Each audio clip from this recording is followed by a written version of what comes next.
I'm gonna have to steal a line from Alonzo from Training Day.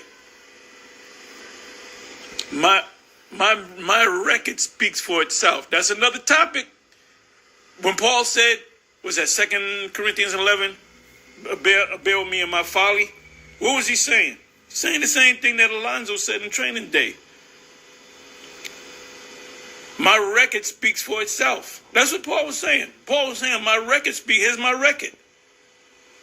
All of you guys gonna have to have a record, man. You're gonna have to be consistent in this thing. Not like the IUIC. These out of state, out of country camps. They'll put up 4 videos in 1 month, and it wouldn't even add up to an hour worth of work. That's terrible. That's tacky. That's terrible. That's not terrible. That's terrible. If I find out, which I'm not looking, so you can run and hide, okay? If I find out you got a GMS, whatever, any state USA, and this guy's, he put up 4 videos inside of a month, and they don't even add up to an hour, you are out. You are out of there. You're out of there.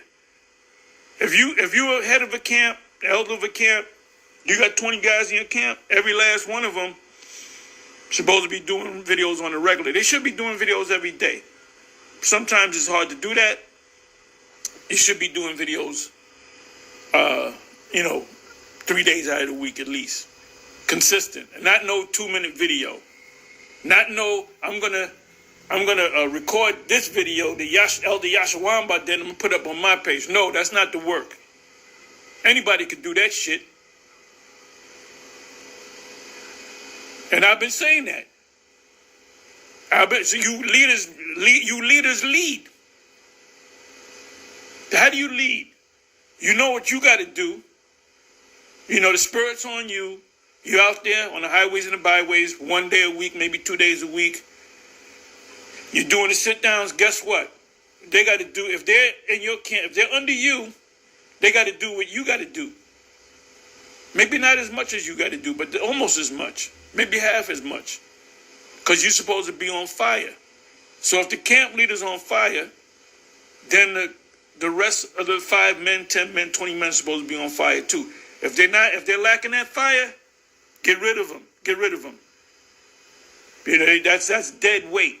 We don't need dead weight on this thing. And what does it say in Revelation? Revelation 3 verse 15 on down speaks about the hot, cold, and lukewarm.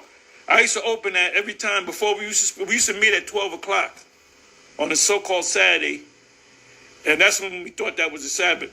We used to meet at 12 o'clock. I would have an hour camp. Then at 1 o'clock, we would shoot down to the camp, and we would be out there until the nightfall. Be out there all day, you know? But I would always come in the room, and I would say, you know what I want? And a gabar, somebody else would read it. And you see brothers looking, there it goes, open up, getting the Spirit in us. And you see guys turn their head, sucking their teeth with these attitudes. And they used to bring me to council because they said, anytime Tahar comes through the door, we feel like swords are flying at us. And to Lahab, to that demon, and I said, well, if you ain't doing right, you should be feeling swords coming at your ass. You know? Needless to say, every last one of them is back in the world. A lot of them are dead. The only ones that was in that room, that's still in that room, that's still here, that was in that room, was 2 people. Ricard was in Brooklyn. He got with us later. Was Pastor Gabar and Bishop Nathaniel. Those are the only 2 left. And you know the course that Bishop Nathaniel took, pretty much he's Darth Vader. You understand? Anyway, forgive me for my rambling, but I think I said a lot of good things. So let's look at this. I'm going to give you an example of how these Israelites turned this thing to a spectator sport.